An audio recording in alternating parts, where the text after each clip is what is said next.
Hey everybody, Jeff here. So, got a box in the mail.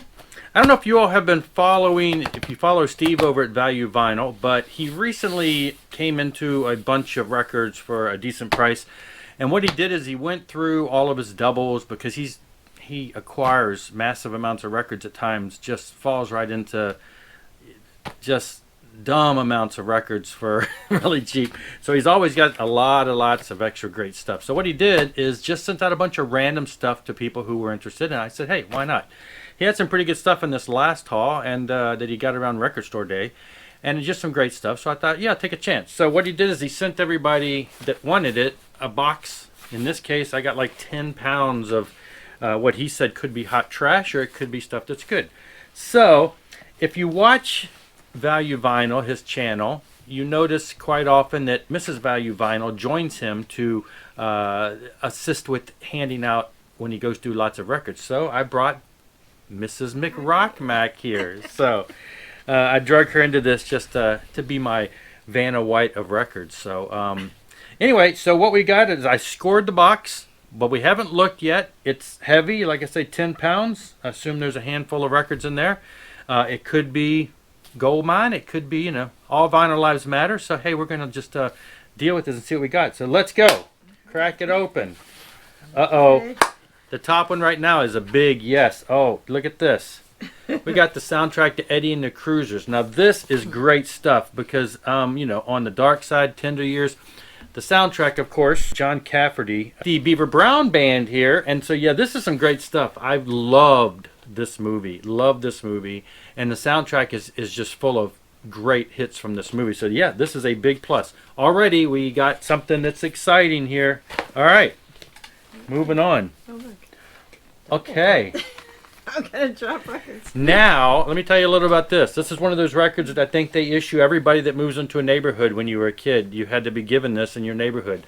The interesting thing about this album is last time Steve got the mountain of records, he sent me this album. Thanks, Steve, for the second copy. Not a problem, though. Actually, this one, the cover looks a little like it might be in better condition, so I'll compare it. But yeah, great album. Everybody has Frampton Comes Alive. I mean, this is the pivotal album that you must have. Now I have to. Thank you, Steve. This. We listened to this in the car the other day. Exactly. So, okay, I would have to say this is so far, this is the highest score in this box. I love Huey Lewis.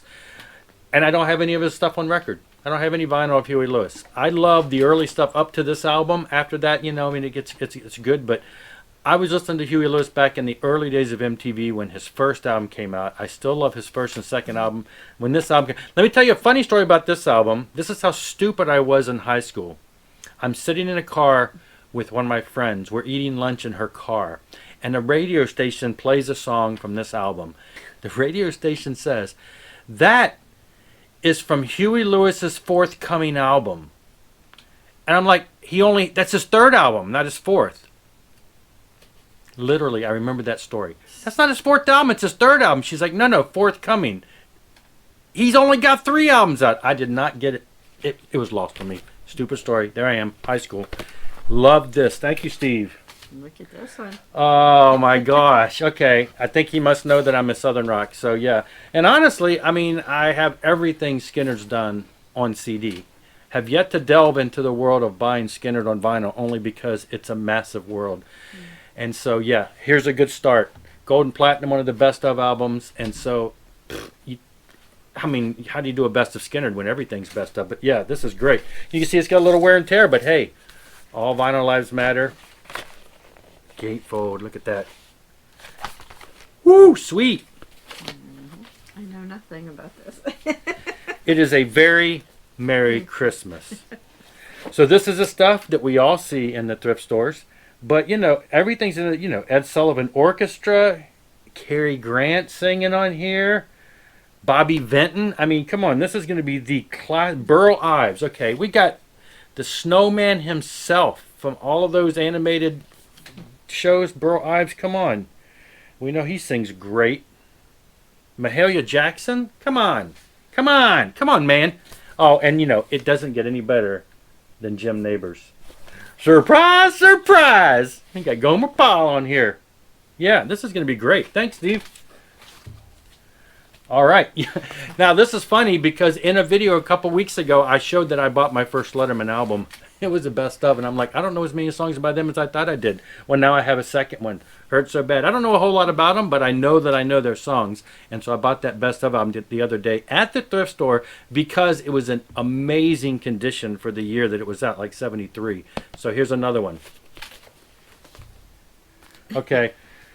Knockers Up, Rusty Warren, the hilarious comedy album. I like comedy. Hey, I'm willing to give it a spin.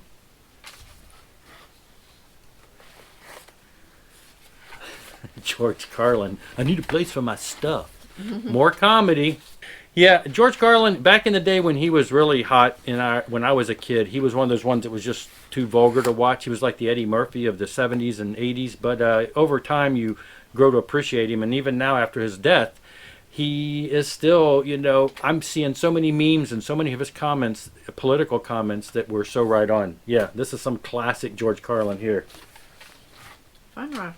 Fun rock. Okay, this is going to be great because it's fun. It's a lot of. We have, look at this. 1, 2, 3. There's 4 to 4 record set. Alley Oop, Jan and Dean. Okay, these are all the Del Shannon, Johnny Cash. This is going to be like the best of whenever this came out. What is this? It came out in 86, but I'm sure the songs doesn't have a date, but I'm guessing it has to be in the 60s and 50s.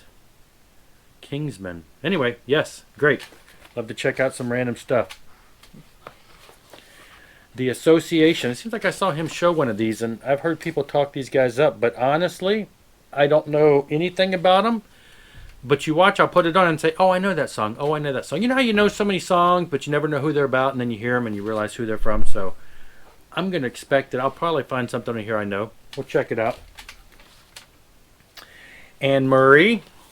I'm not never really heard any of her stuff, but I see her stuff all the time. I know in the 80s she was kind of became real poppy and stuff, and did a lot of stuff back then. So we'll check out some Anne Murray. This is an older one. We will check this out, obviously. The Grassroots, their 16 greatest hits.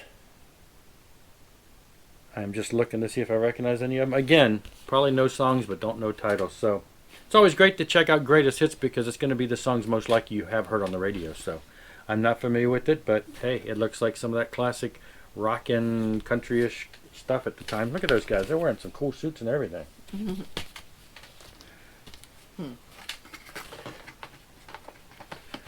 All right. I have no clue. Sean Phillips, Rumpelstiltskin's Resolve. But I'm telling you, the guys look like my kind of guys. They're long hair looking hippie guys. This looks like it's going to have that, classic rock appeal. Definitely has to be from sometime in the 70s. They just got that look. I'll dig it. We'll check it. The Kingston Trio. Everybody knows a little Kingston Trio. Now I've got some of their tracks to check out. They're ballads. Yeah, I know songs by them. I just can't name them off the top of my head at this point. I think we know him. Oh, The Best of Bread. Okay, I heard something from them the other day on the radio. Baby, I'ma want you. Baby, I'ma need you. Yeah, we're going to know some songs here. I might need too much. Anyway, yeah, so this is great because it is the best of Bread. I know some Bread tunes, so this will be great. So, 1973. They had a lot of best songs back then. All right, so that is it. And I do nothing else in there. Nothing else not in there. So yes, it is. It's just great to be able to discover stuff that you're not aware of. To get in some new music that you probably had no intention of buying on your own. So it's great to have it gifted to you. Thanks a lot, Steve. This has been great. I got some real gems in here, and I've got some real cool stuff that I get to try out. I'll give these a clean up. Make sure that all vinyl lives still matter. Give them a spin, and we'll give them some love. Thanks a lot, Steve, from Mr. and Mrs. McRocmack. Bye. Bye.